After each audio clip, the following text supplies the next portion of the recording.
Балбандар келгиле тамак пишти. Ата баскыла тамак пишти. Келгиле балдарым. Ой!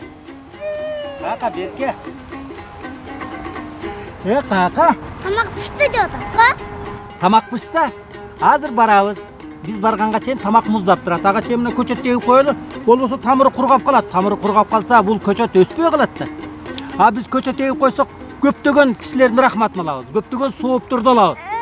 А бул көчөт чоңойгондочу, көлөкөсүндө мына эс алганы келгендер ушун көлөкөсүндө отуруп эс алса, ал сооп болот. А бул чоңоюп дагы мөм алганда, адамдар балдар мөмөсүн терип жесе, ал дагы сооп. Бутактарына чымчыктар болсо да сооп. А уя салып балапан чыгарса да сооп. Көрдүң, бир эле көчөт эгип коюп биз көптөгөн рахматтарды, көптөгөн сооптурду алабыз. Пайгамбарыбыз Мухаммед саллаллаху алейхи салам көчөт егем деп ниет кылган болсоңор, көчөт эгейин деп атканда, кыямат кайымдын башталганы анык болсо дагы дейт. Кыямат кайым башталып кетсе дагы дейт.